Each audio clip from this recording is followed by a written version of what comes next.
Have a nice day students.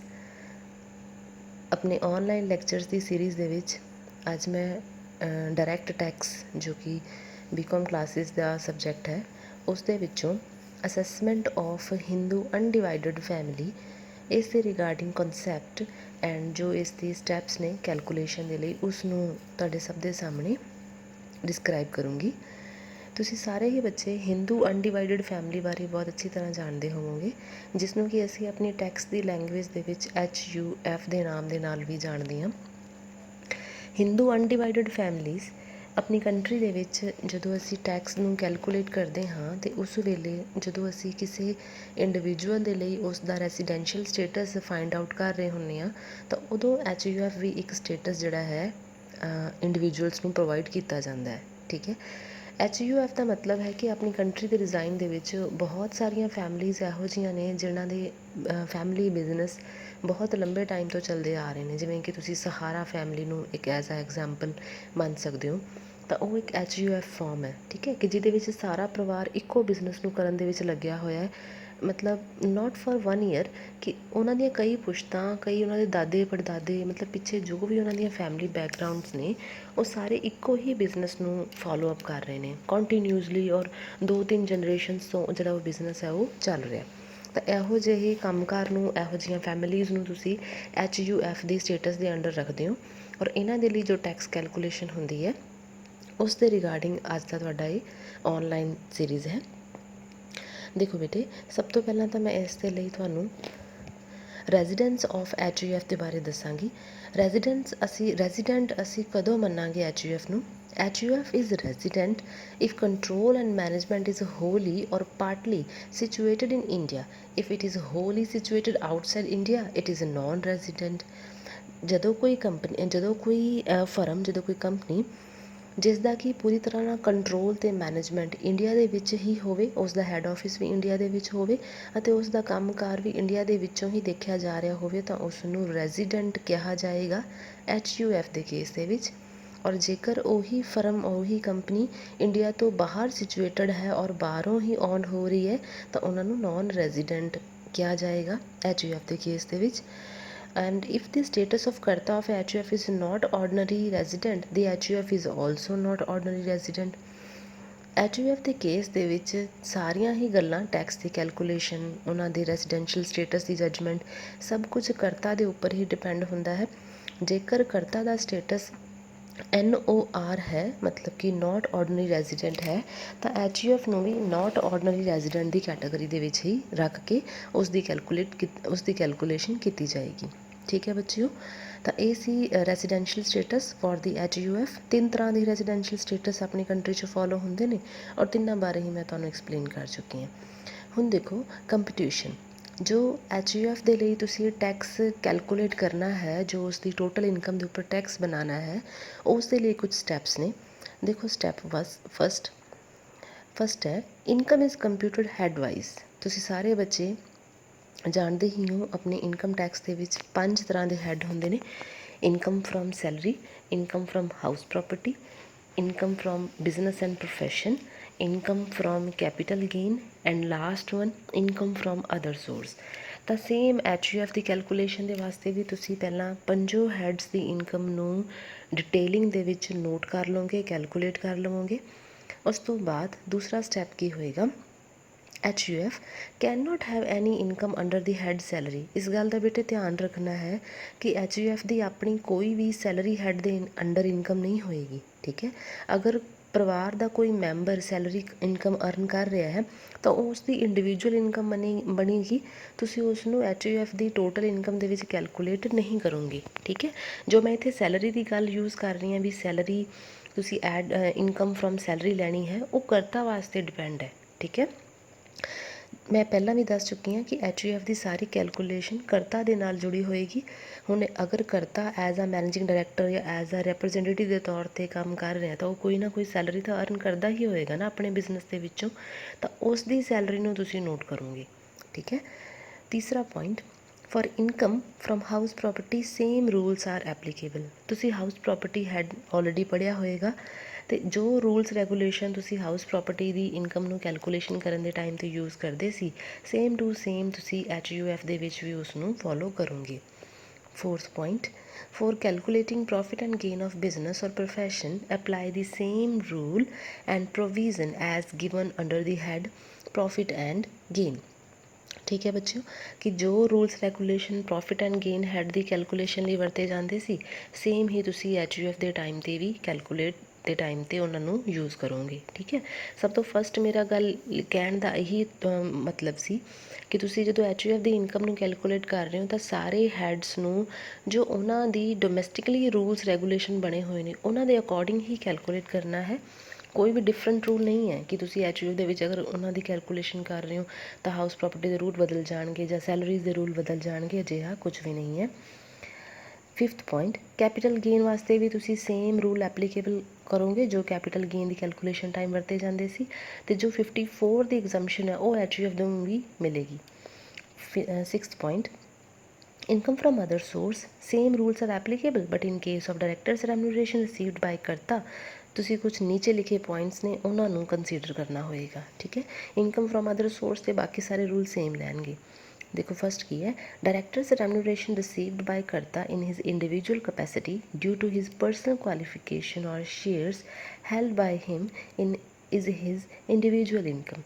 ਅਗਰ ਤਾਂ family ਦਾ ਜੋ ਮੇਨ ਹੈਡ ਹੈ, ਜੋ ਕਰਤਾ ਹੈ, ਉਹ ਕੋਈ ਰੈਮੂਨਰੇਸ਼ਨ ਐਜ਼ ਅ ਡਾਇਰੈਕਟਰ ਰਿਸੀਵ ਕਰ ਰਿਹਾ ਹੈ, ਲੇਕਿਨ ਉਹ ਉਸ ਨੂੰ ਕਿਵੇਂ ਮਿਲ ਰਹੀ ਹੈ, ਉਸ ਦੀ ਆਪਣੀ ਕੋਈ ਪਰਸਨਲ ਕੁਆਲੀਫਿਕੇਸ਼ਨ ਕਰਕੇ ਜਾਂ ਉਸ ਦੀ ਕੁਝ ਕੁਆਲਿਟੀਜ਼ ਕਰਕੇ ਜਾਂ ਉਹਦੇ ਕੋਲ ਕੋਈ ਸ਼ੇਅਰ ਨੇ ਤਾਂ ਮਿਲ ਰਹੀ ਹੈ, ਤਾਂ ਉਹ ਤੁਸੀਂ HUF ਦੀ ਇਨਕਮ ਦੇ ਵਿੱਚ ਨਹੀਂ ਜੋੜਨਾ। ਠੀਕ ਹੈ, ਉਹ ਉਸ ਕਰਤਾ ਦੀ ਇੰਡੀਵਿਜੂਅਲ ਇਨਕਮ ਬਣੇਗੀ।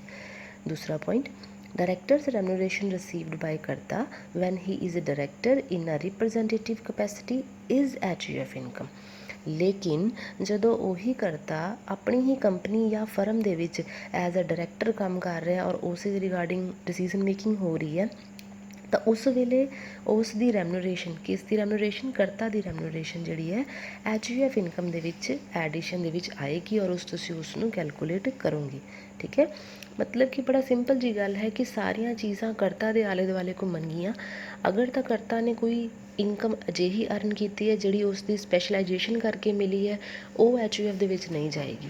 ਲੇਕਿਨ ਉਸ ਤੋਂ ਇਲਾਵਾ ਜਿਹੜੇ ਵੀ 5 ਹੈਡ ਤੁਸੀਂ ਸਿੱਖੇ ਨੇ ਆਲਰੇਡੀ ਪਹਿਲਾਂ ਤੋਂ ਹੀ, ਉਹਨਾਂ ਦੀ ਇਨਕਮ ਜੋ ਹੁੰਦੀ ਹੈ ਸੇਮ ਐਜ਼ ਇਟ ਇਜ਼ ਤੁਸੀਂ HUF ਦੀ ਅਸੈਸਮੈਂਟ ਟਾਈਮ 'ਤੇ ਵੀ ਉਸ ਇਨਕਮ ਨੂੰ ਉਵੇਂ ਹੀ ਅੱਗੇ ਲੈ ਕੇ ਆਉਂਗੇ।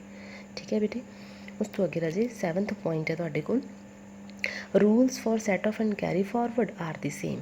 ਜੋ set off and carry forward ਦਾ ਸਿਸਟਮ ਹੁੰਦਾ ਹੈ ਕਿ ਕੁਛ ਲੌਸਿਸ ਨੂੰ ਤੁਸੀਂ ਅਗਲੇ ਸਾਲਾਂ ਵਾਸਤੇ ਸੈਟ ਆਫ ਕਰ ਸਕਦੇ ਹੋ ਜਾਂ ਕੈਰੀ ਫਾਰਵਰਡ ਵੀ ਕਰ ਸਕਦੇ ਹੋ, ਉਹ rule same as it is HUF ਦੇ ਵਿੱਚ ਵੀ ਫੋਲੋ ਕੀਤੇ ਜਾਣਗੇ।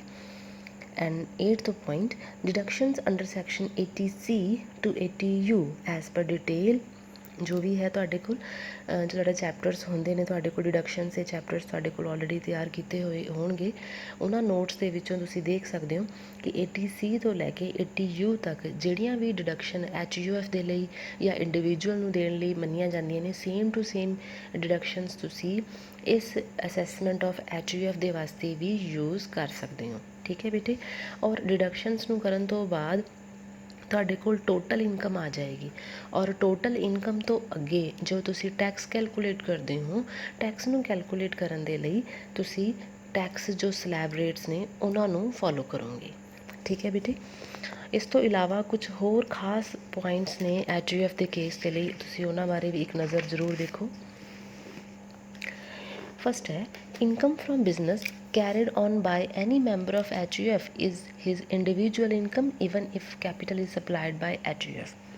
ਅਗਰ ਪਰਿਵਾਰ ਦਾ ਕੋਈ ਮੈਂਬਰ ਕਿਸੇ ਅੱਡ ਜਗ੍ਹਾ 'ਤੇ ਕੰਮ ਕਰ ਰਿਹਾ ਹੈ ਔਰ ਉਸਨੂੰ ਪੈਸਾ HUF ਦੇ ਵਿੱਚੋਂ ਹੀ ਮਿਲ ਰਿਹਾ ਹੈ ਉਸ ਦੀ ਅਲੱਗ ਤੋਂ ਇਨਕਮ ਅਰਨ ਕਰਨ ਵਾਸਤੇ, ਤਾਂ ਉਹ ਉਸ ਪਰਸਨ ਦੀ ਇੰਡੀਵਿਜੂਅਲ ਇਨਕਮ ਹੋਏਗੀ। ਉਸ ਇਨਕਮ ਨੂੰ, ਉਸ ਕਮਾਈ ਨੂੰ HUF ਦੀ ਇਨਕਮ ਦੇ ਵਿੱਚ ਨਹੀਂ ਜੋੜਿਆ ਜਾਏਗਾ, ਚਾਹੇ ਤਾਂ ਪੈਸਾ HUF ਦੇ ਵਿੱਚੋਂ ਹੀ ਕੱਢਿਆ ਗਿਆ ਸੀ, ਫਿਰ ਵੀ HUF ਦੀ ਇਨਕਮ ਦੇ ਵਿੱਚ ਉਸ ਨੂੰ ਨਹੀਂ ਜੋੜਿਆ ਜਾਏਗਾ। ਦੂਸਰਾ point, income from an asset required out of HUF fund and in the name of any member of HUF is HUF income. ਦੂਸਰਾ ਪੁਆਇੰਟ ਇਹ ਕਹਿ ਰਿਹਾ ਹੈ ਕਿ ਅਗਰ ਕੋਈ ਐਸਿਡ ਤੁਸੀਂ ਖਰੀਦਦੇ ਹੋ, ਕੋਈ ਐਸਿਡ ਐਕਵਾਇਰ ਕਰਦੇ ਹੋ ਜਿਹੜੀ ਕਿ HUF ਦੇ ਫੰਡਸ ਦੇ ਵਿੱਚੋਂ ਨਹੀਂ ਕੱਢਿਆ ਗਿਆ ਪੈਸਾ, ਤੁਸੀਂ ਬਾਹਰੋਂ ਕਿਤੇ ਪੈਸੋਂ ਲੈ ਕੇ ਜਾਂ ਬਾਹਰੋਂ ਕਿਸੇ ਹੋਰ ਪਰਸਨ ਦੇ ਪੈਸਿਆਂ ਦੇ ਨਾਲ ਉਸ ਐਸਿਡ ਨੂੰ ਖਰੀਦਿਆ, ਲੇਕਿਨ ਜੋ ਉਹ ਐਸਿਡ ਹੈ ਉਹ HUF ਦੇ ਮੈਂਬਰਸ ਦੇ ਨਾਮ ਦੇ ਉੱਤੇ ਬਣੀ ਹੋਈ ਹੈ, ਜੋ ਬਿੱਲ ਹੈ ਜਾਂ ਜੋ ਉਸ ਦੀ ਓਨਰਸ਼ਿਪ ਹੈ ਉਹ ਕਿਸੇ ਮੈਂਬਰ ਦੇ ਨੇਮ ਦੇ ਉੱਪਰ ਹੈ, ਤਾਂ ਉਦੋਂ ਉਹ ਐਸਿਡ HUF ਦੀ ਇਨਕਮ ਦਾ ਹਿੱਸਾ ਮੰਨੀ ਜਾਏਗੀ। तीसरा point, income from a self acquired asset of individual converted into common pool of HUF property is his individual income। Same है कि अगर कोई फैमिली का एक मैंबर इंडिविजुअल मैंबर अपने पर्सनल लैवल ते कोई एसिड नू एक्वायर करता है और उस एसिड तो कोई इनकम हो रही है, तो उस इनकम नू HUF दी इनकम नहीं मन्निया जाएगा, उसनू इसकी इंडिविजुअल इनकम मन्निया जाएगा।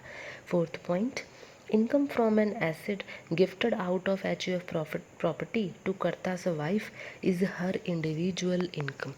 अगर कर्ता दी वाइफ नू, जो स्पाउस केस बन जाता है, कर्ता दी वाइफ नू अगर कोई एसेट गिफ्ट किया जाता है HUF दी प्रॉपर्टी दे विचों, तो उसकी वाइफ नू मिलन वाला गिफ्ट उसकी इंडिविजुअल इनकम होएगा, उसनू HUF दी प्रॉपर्टी दे विच नहीं जोड़िया जाएगा। Income, fifth point, income from N acid acquired by ladies of the family out of their स्त्री धन, जिमें कि डॉरी दे विच उन्होंने पैसा मिलिया होवे या किसी होर तरीके उन्होंने पेरेंट्स वालों पैसा मिलिया होवे, उस पैसे नू भी तुसी इंडिविजुअल इनकम नहीं मनना। जो HUF दियाँ फैमिली दियाँ लेडीज़ मैंबर होणगियां, ये उन्हां बारे गल कीती जा रही है कि जो लेडीज़ का स्त्री धन होंदा है उस पैसे नू भी HUF अपनी इनकम दे विच शामिल नहीं कर सकता। Sixth point, income from impartible estate is the income of that person on whose name property stand। कोई estate जिसनों की वंडिया नहीं जा सकता, उस चों आउण वाली कमाई जिस परसन के नाम के उत्ते प्रॉपर्टी होएगी उहदे वास्ते उहदी इंडिविजुअल इनकम ही होएगी, इहो जी कमाई भी HUF का हिस्सा नहीं बन सकती। Last point, any share of income received by any member of HUF out of the HUF income is fully exempted। कि HUF ਦੇ ਕਿਸੇ ਮੈਂਬਰ ਨੂੰ ਕੋਈ ਇਨਕਮ ਅਰਨ ਹੋ ਰਹੀ ਹੈ, HUF ਦੀ ਕਮਾਈ ਤੋਂ ਬਾਹਰ ਇਨਕਮ ਅਰਨ ਹੋ ਰਹੀ ਹੈ, ਉਹ ਫੁੱਲੀ ਐਗਜ਼ੈਂਪਟਡ ਹੈ, ਉਸ ਨੂੰ ਤੁਸੀਂ HUF ਦੀ ਕੈਲਕੂਲੇਸ਼ਨ ਦੇ ਟਾਈਮ 'ਤੇ ਨਹੀਂ ਯੂਜ਼ ਕਰ ਸਕਦੇ। ਠੀਕ ਹੈ ਬੇਟੇ, ਮੈਂ ਤੁਹਾਨੂੰ ਲਾਸਟ ਡਿਡਕਸ਼ਨਸ ਤੱਕ ਕੰਪਿਊਟੇਸ਼ਨ ਆਫ ਟੋਟਲ ਇਨਕਮ ਬਾਰੇ ਦੱਸਿਆ ਸੀ, ਅਤੇ ਉਸ ਤੋਂ ਅੱਗੇ ਤੁਸੀਂ tax rate, tax slab rate ਜੋ ਕਿ ਇੰਡੀਵਿਜੂਅਲ ਦੇ ਲਈ below age 60 and between the age 60 to 80 and super senior citizen above age 80 ਵਾਸਤੇ ਅਲੱਗ-ਅਲੱਗ ਸਲੈਬ ਰੇਟਸ ਜੋ ਆਪਣੀ ਕੰਟਰੀ ਦੇ ਵਿੱਚ ਐਕਸਪਲੇਨ ਕੀਤੇ ਜਾਂਦੇ ਨੇ, ਤੁਸੀਂ ਉਹਨਾਂ ਦੇ ਅਕੋਰਡਿੰਗ HUF ਦੀ ਇਨਕਮ ਦੇ ਲਈ ਟੋਟਲ ਇਨਕਮ ਦੇ ਉੱਪਰ ਆਪਣਾ ਜੋ ਟੈਕਸ ਹੈ ਉਹ ਕੈਲਕੂਲੇਟ ਕਰ ਸਕਦੇ ਹੋ according to following different rules like using rebate, surcharge, health and education cess and TDS। ਇਹ ਕੁਝ 4 ਤਰ੍ਹਾਂ ਦੇ ਪੁਆਇੰਟਸ ਨੇ ਜਿਹੜੇ ਕਿ ਤੁਸੀਂ ਆਪਣੇ ਟੈਕਸ ਦੀ ਕੈਲਕੂਲੇਸ਼ਨ ਕਰਨ ਟਾਈਮ 'ਤੇ ਯੂਜ਼ ਕਰਦੇ ਹੋ, ਔਰ ਇਹਨਾਂ ਦੀ ਐਕਸਪਲੇਨੇਸ਼ਨ ਮੈਂ ਆਪਣੀ ਨੈਕਸਟ ਵੀਡੀਓ ਦੇ ਵਿੱਚ ਤੁਹਾਨੂੰ ਜ਼ਰੂਰ ਸ਼ੋ ਕਰੂੰਗੀ।